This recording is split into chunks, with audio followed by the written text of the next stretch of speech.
So if you look at the land size of America versus Europe, it's basically the same, but Europe have double the people, and you guys still have a stronger economy. This is crazy. Am I off on this? Today I will be reacting to how do Europe and the United States compare. This will be an interesting one, but before I go into that, let me ask you for one thing. If you can leave a like, thank you so much, my friend. This is the best way to show support. If you can subscribe, well, in that case, forget about it. You make my day. Have that in consideration. Now, link for the original video in my description. I love this type of comparisons between America and Europe. And yeah, let's play it. Europe. One continent, 44 countries, according to the UN, and 746 million people. The United States, a lot of people. Part of North America, only one country with 329 million people, less than half of Europe. The United States are often compared to the European Union or Europe as a whole a lot of times. So in this video, I thought it would be interesting to take a look at a few indicators and check how it is that they in fact compare. We've already covered a few of the basics, amount of countries and population, but what about size? The United States have an area of around 9.8 million square kilometers, while Europe has a size of around 10.5 million, although this can vary. Oh wow, that's really impressive actually, because if you compare the amount of people living, that's why you guys have so much more land, because there is less people. Basically we have double of people and basically the same land. That's crazy. Depending on which limits you attribute to the continent. So now that we've covered all of those basics, let's jump into a few specific indicators and find out how the two compare. Okay. First, comparing the latitude. It's very interesting to see the overlay of the European cities on top of the US territory and vice versa. For instance, as stupid as it may sound, I had no idea Reykjavik was as further north as northern Canada. The same applies to Oslo. It makes sense that Portuguese and Spanish cities are on the same level as California, at least climate. Okay, and honestly, you guys told me this a couple of times in the comments that the California weather is really similar to the Portuguese and the Spanish one. And if that's the case, it's an amazing weather, I would say. But it's weird, for instance, that Ankara is at the same level as Delaware. For some reason, I always thought it was so much further south. It's also strange to see that Los Angeles is on the same latitude as Algeria in North Africa, or that New York is at the same latitude as Azerbaijan. Speaking of Portugal, Spain, and California, how do the US and Europe compare when it comes to the hours of sunlight they get every year? Through this map, we understand that the Southwest USA gets more hours of sun than anywhere in Europe, over 3,500 a year. And unlike Europe, there's nowhere in the US that gets less than 1,800 hours of sun, as is the case in many areas of Europe, those in light green. So America have a lot of sun actually, no matter almost the state you pick. This is really interesting, my friends. Portugal is doing also really well. Blue and dark blue. It's also odd, at least to me who isn't an expert on this matter, how the amount of hours of sun isn't directly related to the latitude of the region. I always assume that the closer to the equator you are, the more hours of sun you get, but we can see on this map that this isn't the case at all, even though we can tell that usually southern areas get more sun. If you know which other factors determine hours of sun, let me know in the comments. Another interesting topic is human development. The United States and Europe are arguably two of the most developed areas of the world. Very similar. This map compares the Human Development Index of each US state and each European country. In case you don't know, the HDI is calculated as the geometric mean of life expectancy, education. Damn, Portugal is not doing so well actually. Damn. Oh, yellow is not great. Orange, sorry. Yellow, oh my god, what the hell? In gross national income per capita. Assuming that those indicators are representative of the quality of life of people, it seeks to measure precisely that. In the United States, dude, America is doing so much better than Europe in general. It's not even close. Oh, and Portugal, what a disaster. Portugal is looking like Russia. That's why you guys call me Russian. Oh, now I get it. Oh my god, what? United States, there's only one state that doesn't make it into the top 3 HDI categories, Mississippi. Mississippi is better than Portugal? God damn it. I love Mississippi, don't get me wrong, but even the worst state is still better than... Oh man. When we look at Europe, only a handful of countries are in the top ranking: Iceland, Norway, Sweden, Ireland, Denmark, Germany, Netherlands, and Switzerland. And when you look at Eastern Europe, these levels go significantly down, with many countries in the lowest category, such as Ukraine, Turkey, Serbia, Bosnia-Herzegovina, Albania, and North Macedonia. In Western Europe, Portugal is the only country who isn't in the top 3 levels of HDI. A somewhat subjective comparison of these two areas is also depicted in this other map. This is based in a 2014 Pew Research Center poll. It's almost 10 years old, so the data might be somewhat outdated and no longer valid. Always keep that in mind for these types of videos where data and maps are presented. The data might not be 100% right, and it might be outdated. But in this one, people were asked if they are absolutely certain of God's existence. And the comparison... Wow, again? Okay, this is so interesting, my friends. Oh, I'm loving this video. You can see that America is quite more religious than Europe. Well, Portugal on this one is doing a bit better than, I would say, the rest of Europe. Okay. of the results between the US and Europe is astonishing. The majority of US states It's have crazy. over 50% of people being certain of God's existence, some even surpassing 70%. So the South are really religious. I thought Texas would also be really religious since it's so conservative. Okay. Those in dark blue. Only Vermont, Maine, and Massachusetts have results under 50%, while most of Europe is much less certain in their belief of God. Most of the continent is in yellow, with only 10 to 29% being certain of their belief. Portugal, Poland, Slovakia, Lithuania, and Ukraine, along with Bulgaria, go up to 30 or 49%, but still not reaching over half of the population. The rest of the Balkans is more religious, but it's only Georgia and Armenia who reach the dark blue level. There's a few countries missing from this map. I thought Spain was religious, to be honest. More than Portugal. I guess I'm wrong. Those in gray. If you have any idea of how religious they are, leave a comment below. Another interesting thing we can compare are age restrictions in the US and Europe. Age restrictions can be applied to driving, voting, tobacco, or alcohol purchases. Many of these change often, so be aware these might not be correct at the moment you watch. Okay, I feel like I know those, at least in America and in Portugal. In Portugal is basically the same thing all over, is 18, that's it. But in America, drive is 16, voting is 21, I feel like, but I'm not sure actually about voting. Drinking is 21.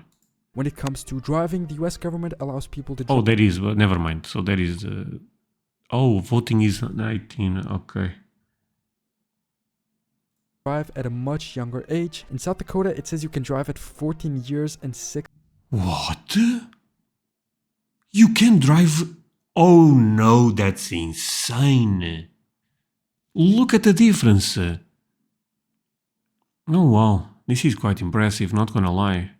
6 months? That's kind of crazy if it's true. The oldest driving age in the US seems to be New Jersey at 17, while in Europe, the vast majority of countries has a 18 years minimum driving age. Only the UK, Iceland, Hungary, and Georgia have lowered it to 17. When it comes to voting, 18 is common all around.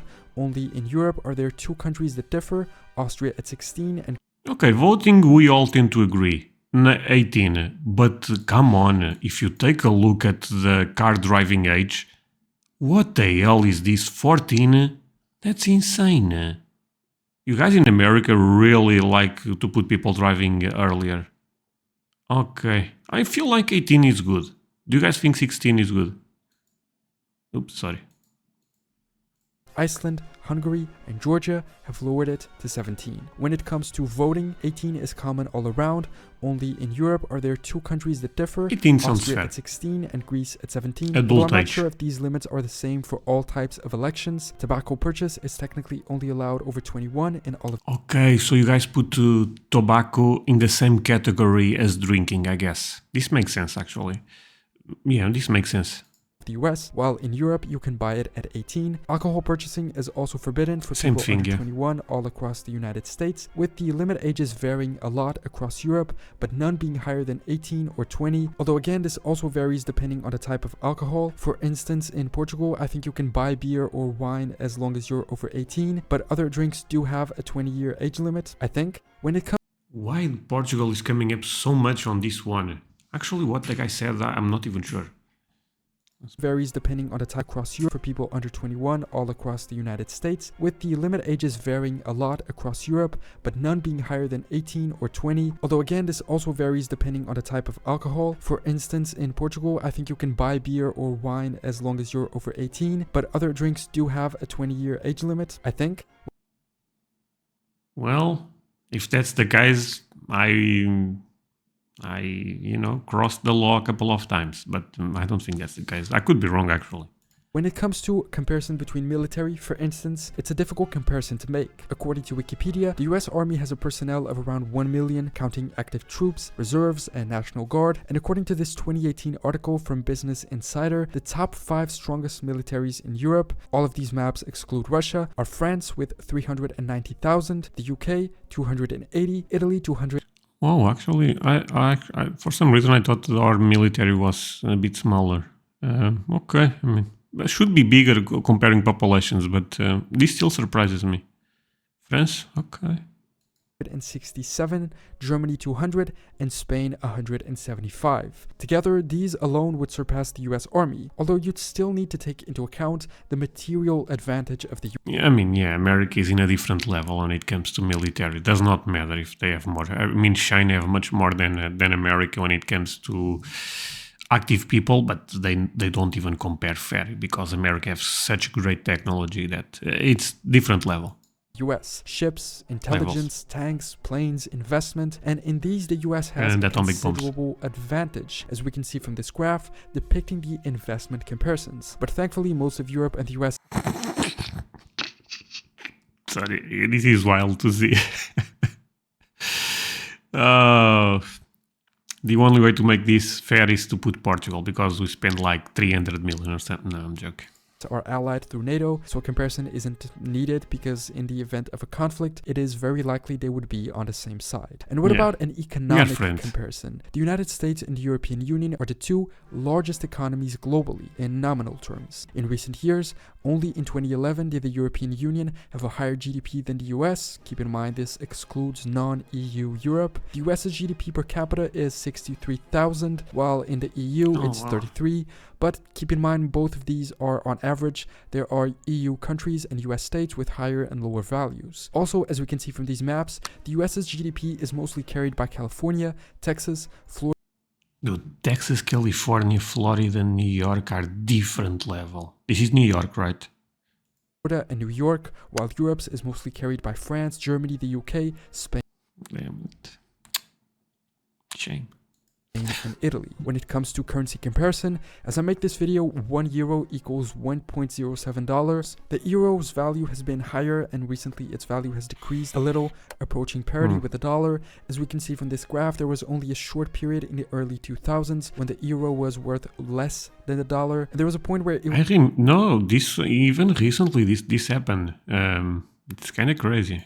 Was almost worth 50% more. Recently things have stabilized and they're almost worth the same, but with Croatia joining the European currency next year, it might go up again. Also keep in mind not all of Europe and not even all of the EU use the euro as their currency. Another interesting point to compare is the percentage of young people aged 18 to 34 that still live in their family's home, meaning in most cases they do not yet have the financial stability to live on their own. Both of these maps have data from 2015, but from... Okay, yeah. This is interesting because one of the biggest problems we have here in my country is it's very difficult to rent or buy a home for with the salaries that young people have. I don't have this problem, by the way. I actually left my parents home very early, but a lot of young people struggle with this. It's actually a big problem, even when it comes to politics, you know what I mean? From the most recent... But I feel like this is also becoming a huge problem. Housing is becoming a huge problem in America also. I could be wrong, but I remember seeing some news about this. Information I could find about this, the numbers haven't changed a lot. In Europe, Nordic countries have very low values. They're also the highest income areas, so it makes sense people can more easily afford to live on their own, but it might also have to do with the cultural element. In Southern Europe, the amount of young people still living at home is tremendous, 44% in Portugal. This 100% also have to do a bit with the cultural, thing in the country, because I believe in Italy they have houses with 2 or 3 generations. You know what I mean? So, but I don't think Portugal is the case actually. 37 in Spain and 46 in Italy, for instance, while Greece, Bulgaria, and Slovakia are all above 50%. In the US, values are equally as high, with the difference being that there are no states at all below 10%. The lowest value is 14 in North Dakota, and the highest being in New Jersey with 46, although none surpass 50%. These high values are usually connected with the fact that salaries do not pay enough and the cost of living is way too high, both due to rising prices, inflation, and also other factors. Okay. So, that is how the United States and Europe compare in a number of indicators and interesting aspects. There's a lot of things you can compare the two in. If you know of any more, leave a comment and I can always make a part 2 of this. It's always difficult to be fair in these comparisons. After all, the United States are a single country and Europe has around 44, but if you take into account that the US are a federal state consisting of 50 states, the comparison makes a little more sense, especially when the size of the two is similar. As we can see on this interactive map, the size of the US over Europe is pretty close, and as you saw in the beginning, the number of square kilometers are pretty... To be honest, it's kind of wild that America have 9 million kilometers. You know, this is wild. I'm sorry. So if you look at the land size of America versus Europe, it's basically the same, but Europe have double the people, and you guys still have a stronger economy. This is crazy. Am I off on this? Please tell me in the comments, but this is actually quite wild. Pretty close as well. In many ways they are similar, but in so many other big differences are visible, many of which signifying a great difference in the way that people live their life and the quality that life has. Thanks so much for watching this video. Subscribe if you want to catch future videos and leave a comment below with your opinions. My friends, a great video by the way. General knowledge makes really good stuff, but this video seems so hot. Each USA state's nickname. I actually wonder about this because I don't understand why people call the Georgia peach and, for example, Texas. I know because I have a plaque that says Lone Star. Why Lone Star? I don't get that. Should I watch this one? Leave me the number 14. Random number, I guess, is the length of the video. But yeah, thank you so much for watching, my friends. It really means a lot that you guys end up spending this time with me. Do not forget to like, subscribe, all the good stuff. And remember, the comment section is for you. See you guys next time. Bye.